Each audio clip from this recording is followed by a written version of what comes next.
Arlis. It is night. You're in the flitter. Lange's right there. Where's the pilot is on the left or the right? Generally the pilot's on the left, right? Yeah. Yeah. Left, right. Correct. Correct. Oh, I guess maybe an assessment, yeah. Yeah. Normally I think of two pilot setups, their front rear tandem. Fore and aft, yeah. So Yes, and how- what your particular flitter, was it side to side or fore and aft? I think because I think because it's a thing where you either can have a co-pilot or operate on his own. I think it would probably be fore and aft. Fore and aft. Okay. I'm just. It's like that Lange being. Which is going to be extra boring for him. Oh yeah. I mean, he's sitting there, you're flying, but there's that point where you're just like. He's like. Don't want the virtue to hit me in the face. Whatever he's doing. Why is the flitter shaking? Arlis. What did I say? Why are you pointing at me? Why Stop! is the wing bending? Is the wing supposed to bend? It's It's okay. I'm just lifting the plane. What? Lifting? We need to go a little faster. Like how does pointing Don't your worry. In a couple seconds, I'm going to stop lifting the plane. What happens after that? I'm going to drop the plane to get speed. So at a certain point, you had gotten to the most comfortable position that you could get. You remember your last conversation with Gabriel. Word came to you. I'm using the passive because I don't know exactly who would have informed you. Yeah. Timaeus was probably down at the same time. I think Matthew was recovering. Yeah. The physicians, the hospitalars never said, "Oh, he's dying," about anybody in front of them. However, there was a way. There was like, okay, The Paul and. it's the point where they suddenly start transferring time, effort, and resources to other people. It becomes less about, okay, what can we do to save him, what can we do to treat him, and become more making him comfortable. Right. And just that silent transition. And you got you received a message saying that Gabriel wanted to speak with you. I go. I think I've been regularly checking up, regardless of what the hospitalized and nurses have been telling me. You come. There was nothing nothing dignified about dying from the plague. For our characters, we have probably imagined a more dignified circumstance, but the reality simply wasn't. Nevertheless, when you sit down, there comes a point where he recognizes that you're there, and he bestirs himself. He is in fever. He has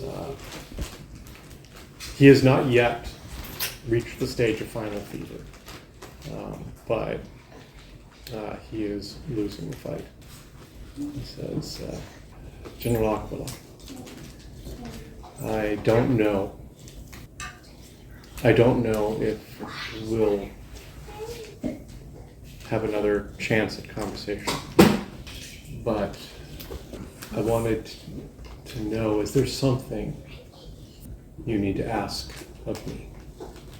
If ever you're going to ask, it must needs be now. Discussed it vaguely before, but officially I would like to marry your daughter. She's a sinner. Oh my. She's headstrong. And she is one of the 5 greatest treasures that God ever gave me. It is a hard thing to be a husband, because you need you're responsible to put her needs first. She's responsible to put your will first, but it is your responsibility to put her needs first. We grow up and we're self-centered, and little things seem to shake our world because it isn't the way we want it to be. But we must grow up. The answer is yes. I had hoped to be there when you both were wedded. I'm sorry I won't be. But as much as you are able, and I know that you're a sinner, and I know that you're headstrong, there's no excuse. Her needs have to come first. She is your best friend. And that's who you lay your life down for. It has been an honor to serve with you. I never imagined you would be my general. But I have imagined that you would be Mehru's husband. As much as it lies in you, seek the Lord, seek strength from Him, so that you can love her the way she deserves to be loved. Now, don't love her the best way you can. That's not good enough. Jesus will be the strength that you need when you don't have strength. You've been a good soldier. When you marry her, be a good man.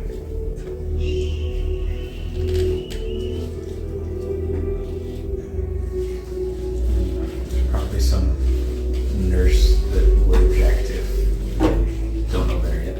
But I think Arlis does. You hold your hand firmly for a moment,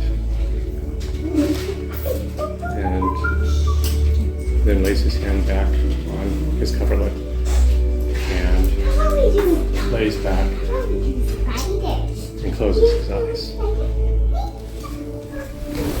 And that was the last time you spoke with Gabriel Justus.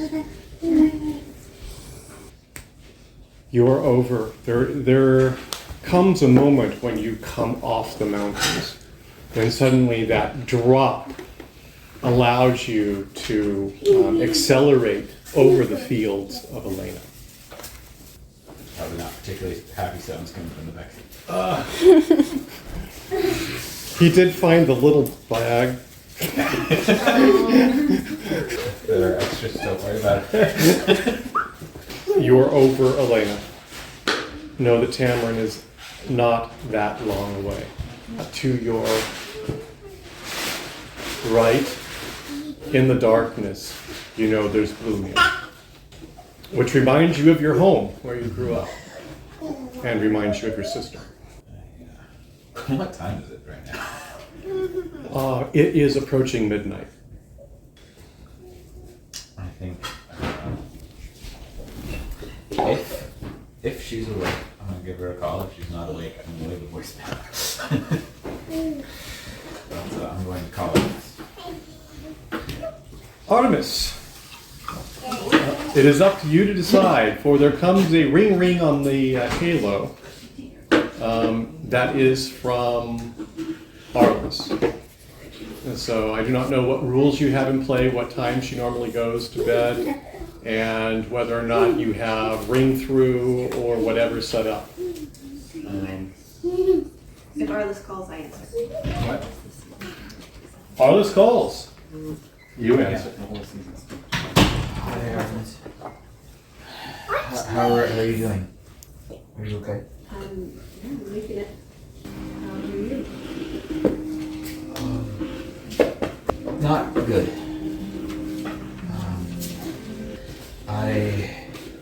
I feel like the world is coming down on me right now. At least my world is.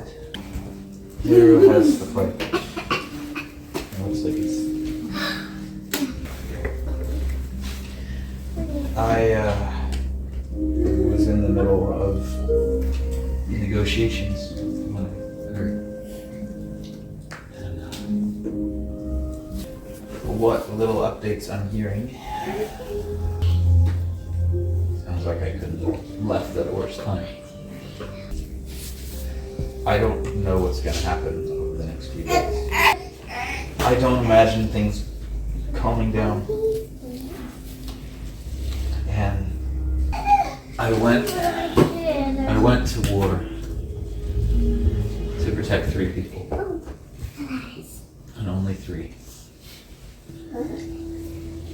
One of them was Mom. And I didn't even know until one of them was you and one of them was Mehru. And I can't lose anyone else. So whatever is gonna happen, I think the world's about to get a lot more dangerous. And maybe it's because of me. But I'm going to be sending somebody your way. Please find somewhere safe.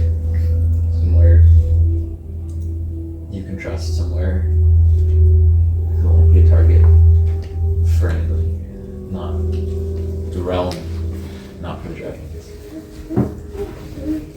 I just really need to know if you're safe.